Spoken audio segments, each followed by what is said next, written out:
Social justice, postmodernisme, déconstruction, de toute façon des termes plus ou moins équivalents. Mais nous, ce qui nous intéresse, c'est en fait la mise en mots de questions idéologiques. En fait, je dois à Stéphane Hessel d'avoir compris justement ces choses-là. J'avais écrit un petit bouquin pour me défouler. Détrompez-vous, c'était sur Stéphane Hessel qui disait des choses comme résister, c'est créer, créer, c'est résister. Et ce genre de formule totalement creuse qui ne veut rien dire. Vous pouvez mettre n'importe quel verbe un peu positif et ça marche. Vous pouvez faire toutes les permutations que vous voulez. Pareil, quand il dit les enfants de Gaza, innombrables et rieurs. Bon, être innombrable et rieur n'est pas un argument politique, ça ne dit rien, ce n'est pas une argumentation. Et il m'avait fait comprendre que justement la verbosité la plus creuse peut devenir en fait convaincante et acquérir un vrai pouvoir politique, non pas parce qu'il y a une forme de conviction intellectuelle liée à une argumentation, mais parce qu'il y a une adhésion qui parle à la séduction narcissique et qui consiste à faire croire à l'auditeur qu'il est quelqu'un de bien, qu'il est un redresseur de tort, un justicier. Depuis, avec Yana, on a pas mal travaillé sur justement les mécanismes de mise en mots de l'idéologie, de la narration politique et notamment la convergence de l'antisionisme, de la promotion de l'islam et de l'inclusivisme. Alors, je vais juste présenter quelques dérives dénominatives, des techniques de manipulation verbale au service justement de différentes formes de prosélytisme idéologique et notamment un mécanisme, je vais en décrire quelques-uns, mais il y a notamment un double mouvement d'hyperbolisation et d'atténuation, vous allez voir, qui est permanent. Il s'agit toujours d'exagérer la violence de l'adversaire et d'atténuer celle de son camp idéologique. Ça prend plein de formes, mais c'est ça la tension qu'on trouve dans tous ces discours de légitimation et délégitimation, et on n'est pas du tout sur le plan de la description objective. Par exemple, je disais ça récemment, voilà, il y a la poétisation, ça va permettre, là il s'agit de rodéo urbain, et voilà, là c'est dans Libération, l'apologie de ça.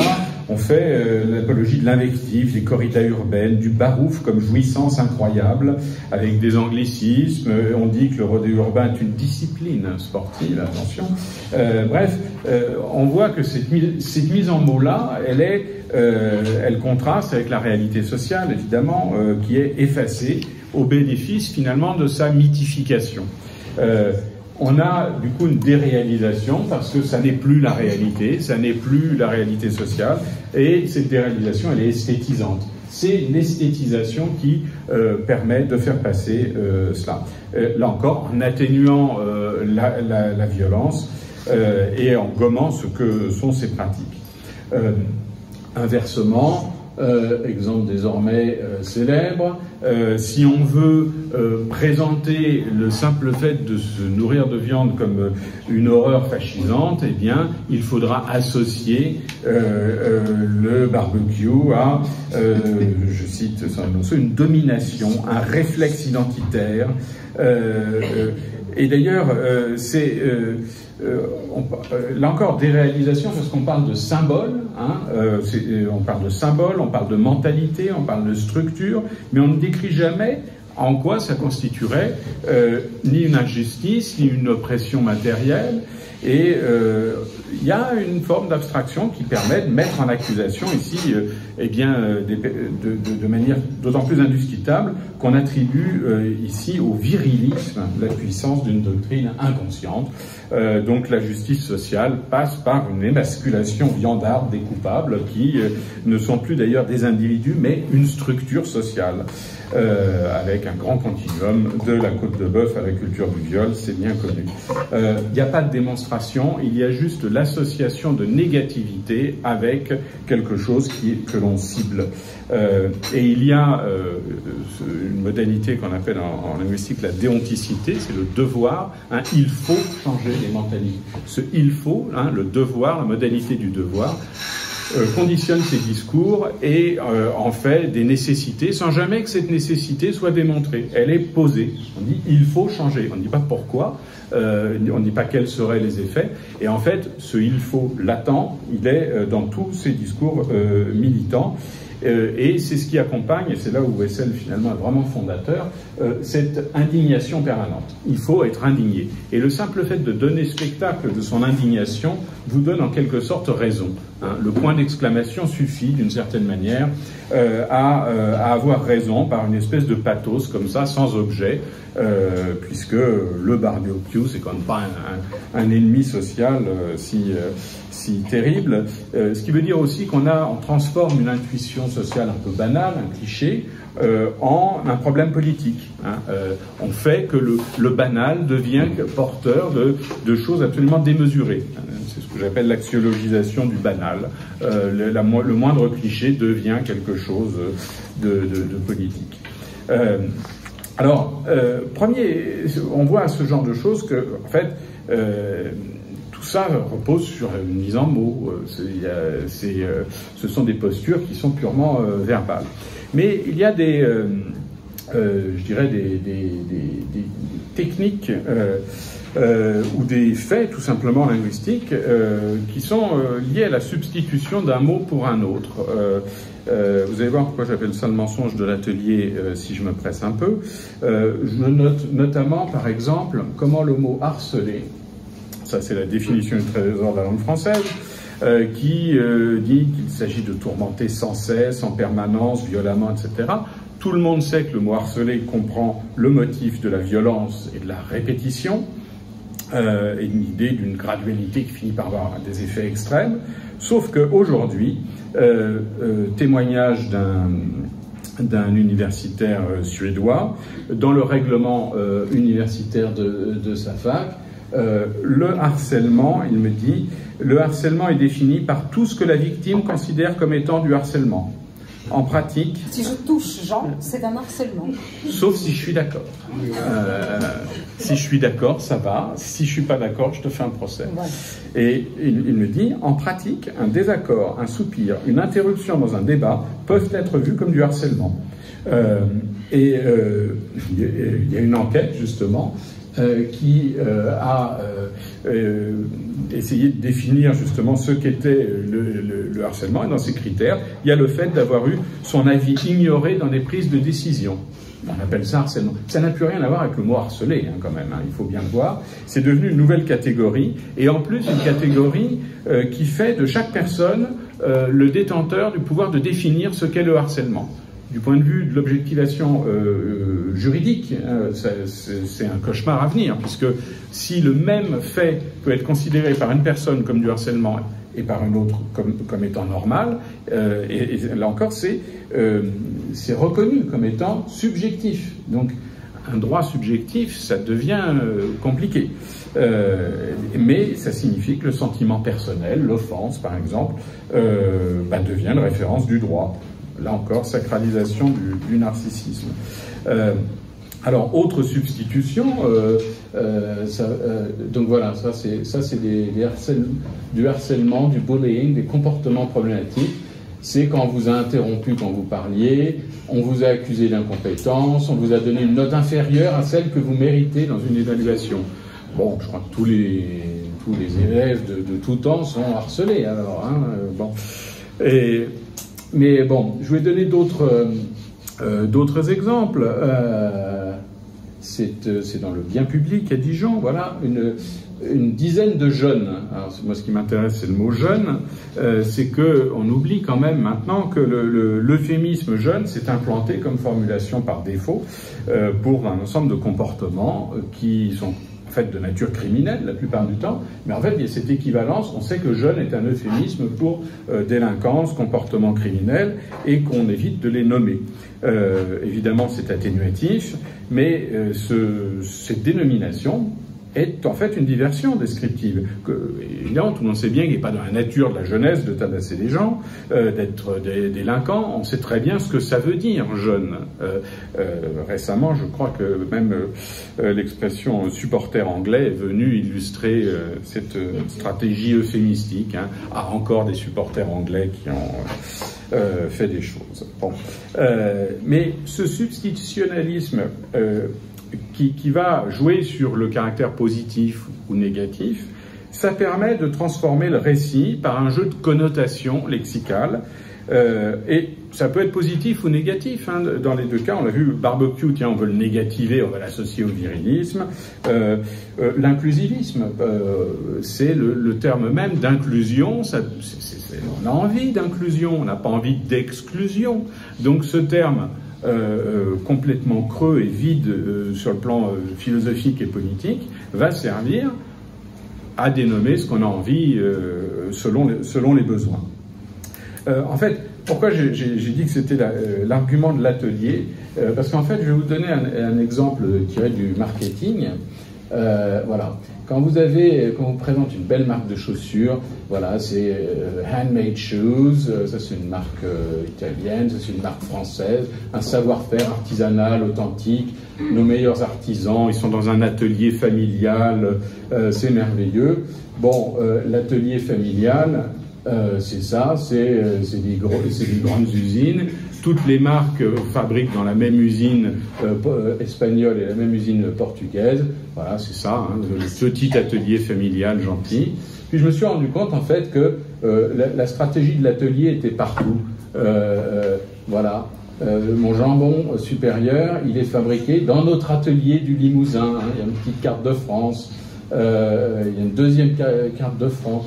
C'est un atelier. Et puis quand on regarde sur leur site, on voit que vraiment ça donne envie. La Corrèze, le petit village de Chamberet, c'est beau. Et puis voilà leur atelier. Mais c'est le b.a.-ba du marketing de substituer un mot aux connotations positives à un mot aux connotations négatives ou l'inverse.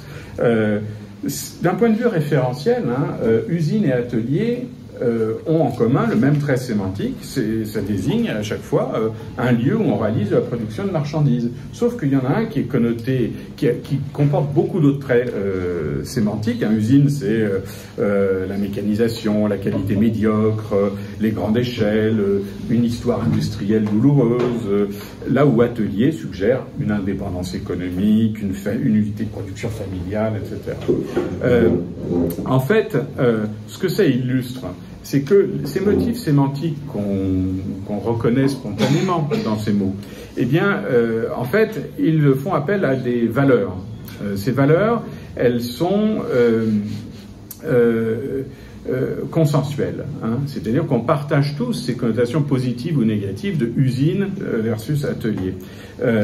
Donc, sauf qu'on ne se contente pas de remplacer du négatif par du positif, mais on construit une narration complètement falsifiée concernant là un mode de production. Et bien sur le plan politique, c'est pareil. On va utiliser des mots négatifs ou positifs selon ce qu'on veut démontrer. C'est ce qu'on a, par exemple, ensuite. Voilà, la laïcité est une forme de dictature. Associer dictature à laïcité, comme si la laïcité était un régime politique au même sens que l'est une dictature, c'est évidemment aller chercher une négativité hyperbolique, là encore, comme je vous l'avais annoncé. La laïcité est le cercueil des femmes, là aussi. En fait, vous regardez, hein, il y a archaïque, il y a toujours la déonticité, la laïcité doit être réformée, etc. Elle nous sépare au lieu de nous unir, hein, donc séparés, enfermés, cercueil, dictature, archaïque. Bon, bref, on va avoir une association lexicale dont la répétition va ancrer une diabolisation qui n'a pas besoin d'être fondée sur le plan descriptif. C'est une forme de... ce sont des slogans, hein, et cette sloganisation, elle repose finalement sur le fait de convoquer un mot. Hein, laïcité égale apartheid, hein, Israël égale apartheid, laïcité égale dictature. Vous n'avez pas besoin de le démontrer au fond, mais il faut bien voir que ça repose sur un consensus de valeurs, là encore.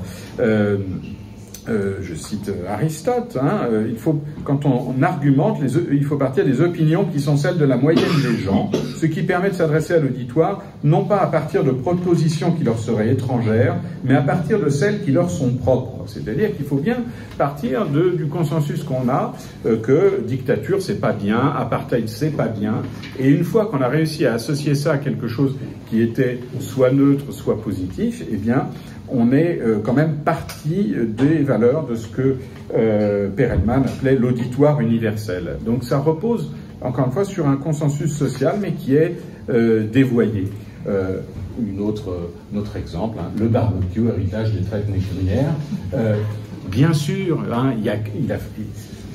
on n'a jamais fait griller de viande avant d'avoir des esclaves. Ça serait venu à l'idée de personne pendant des millénaires. Bon, donc on va construire une narration qui se suffit finalement de cette association avec une forme de négativité.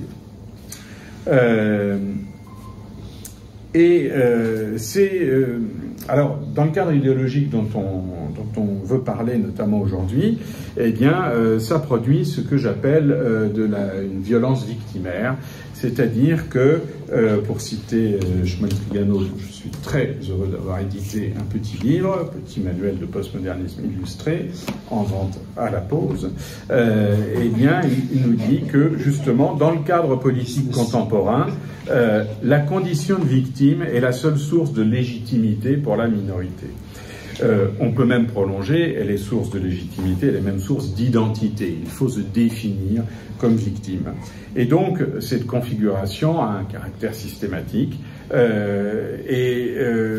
L'effet, c'est quoi? C'est que si on a raison parce qu'on est une victime, eh bien, on a intérêt à se présenter comme victime.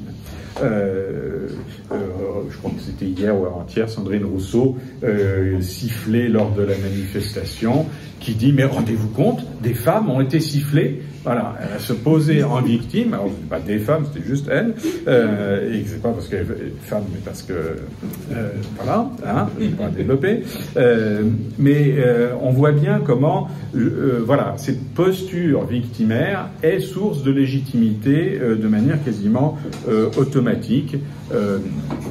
C'est ce qu'on voit se développer aujourd'hui comme argumentation, notamment à la faveur de... bon, je vais aller un peu vite, mais il y a une structure... je passe là-dessus. Oui, s'entraîner... vous allez voir cette structure dans plusieurs exemples. Il y a un argument qui consiste à poser un manque ou une inégalité, à définir du coup un combat et un objectif. Un manque, un combat, un objectif. C'est ce qu'on a là, faire progresser l'égalité femmes-hommes par le langage. En fait, ce sont des formations payantes, donc il faut... on a une formation morale payante, on se croirait revenu au temps où on achetait des indulgences, mais pour être sûr d'être du bon côté de la morale. Ce sont les contre-indulgences. Oui, vous avez l'antidote. En fait, on voit que tout repose sur le mot égalité, là encore. Et là encore, c'est une valeur consensuelle. Personne n'est contre l'égalité, personne ne veut promouvoir l'inégalité. Donc, c'est ça le ressort argumentatif. Il pose, par la présumée absence d'égalité, une inégalité à laquelle il faut remédier, et une solution qui est l'écriture inclusive. De la même façon, quand on nous présente dans Vogue, entre deux publicités, voilà, Assa Traoré, donc, is leading the fight for racial justice in France. Là encore, comme l'ellipse de faire progresser l'égalité, qui suppose une inégalité, racial justice suppose qu'il y a racial injustice. Donc, on a exactement la même chose. On pose de manière implicite qu'il existe une injustice, et la solution, c'est the fight. Il faut se battre. Pareil pour ça. un job pour les femmes hijabi, ça c'est Agi+, hein, ça suppose qu'elles n'ont pas de job. On pose, là encore, l'existence implicite d'une discrimination, sans qu'il y ait besoin de la démontrer, et donc on est à chaque fois dans ce triptyque, hein, une inégalité, un combat, un objectif. Eh bien, combat implique toujours un ennemi, et cette revendication, elle est toujours systématiquement conflictuelle, et elle construit un rapport de force qui devient, on le voit, un appel à l'action, voire à la sédition. C'est ce qui... alors, je n'ai pas le temps de le développer, peut-être qu'on en parlera ensuite. C'est en fait ce qu'on va voir dans toutes les discussions sur le voile, avec le fait d'assimiler le voile à la liberté. Il faut à tout prix associer le mot voile au mot liberté et au mot choix. C'est ce qui se passe... alors oui, là c'est le soutien aux Iraniennes, pour avoir voulu disposer librement de son corps. Bon, c'est joliment dit, aucune référence évidemment à la charia. Enfin, c'est dit dans des termes tellement, comment dire, esthétisants là encore. Il y a un exaucement philosophique. De toute façon, c'est comme le mot langage. Hein. Vous placez le mot corps. Hein. Ah oui, le corps. Ah, le langage. Bon, tout de suite, vous êtes dans la philo, dans la profondeur. Alors que, enfin, disposer librement de son corps. Non, personne ne dispose librement de son corps. A priori, on n'a pas le droit de se balader à poil dans Bruxelles. Bon, c'est pas ça la question, c'est pas ça la thématique, mais ça permet justement d'en faire l'ellipse. Et toutes les, que ce soit Boyard, Obono, ou les, il s'agit à chaque fois de mettre sur un pied d'égalité une oppression qui serait celle de la laïcité et celle de la charia. Que le choix, en fait, c'est toujours la notion de choix, le choix de porter ou de ne pas porter le voile. Il s'agit toujours de... En fait, ça c'est Manon Garcia, la philosophe, avec tous les guillemets que vous voulez, qui disait il n'y a pas de différence entre une femme qui se voile, se soumet à son mari, et une femme qui, pour être désirable dans le regard des hommes, mange des courgettes bouillies. Je pense qu'il y a une différence, mais bon, je suis pas philosophe en même temps, donc voilà.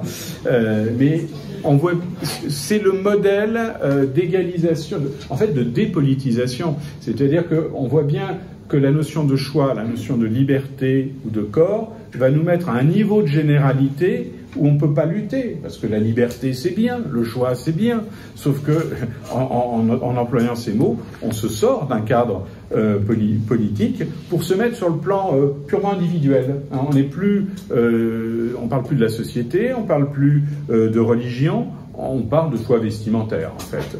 Sauf que évidemment le voile est une allégeance religieuse et pas juste c'est pas juste comme un choix de cravate. Donc ce qu'on voit, hein, c'est systématiquement cette idée oui, mais c'est une posture transgressive, sauf que cette transgression, elle se fait bien botoxé, bien maquillé. Hein. Oui, c'est pas très... Mettre le voile, c'est très bien. Voilà. Alors pareil, sur les discours là, des militants qui disent que les femmes iraniennes sont bien au courant de l'islamophobie qu'il y a en France, etc. Bon, vous avez tout ça que vous connaissez. Je vais bientôt te passer la parole, mais tous ces... Voilà, my headscarf, my choice, hijab, our choice, tout ça, c'est à chaque fois l'idée qu'il s'agirait d'un choix individuel. La liberté individuelle, en réalité, c'est pas le sujet, puisqu'il s'agit évidemment de discours collectifs, religieux, qui prennent place dans un cadre politique. Et justement, le cadre repère dont procède le voile islamique, ça n'est pas celui de la liberté politique de type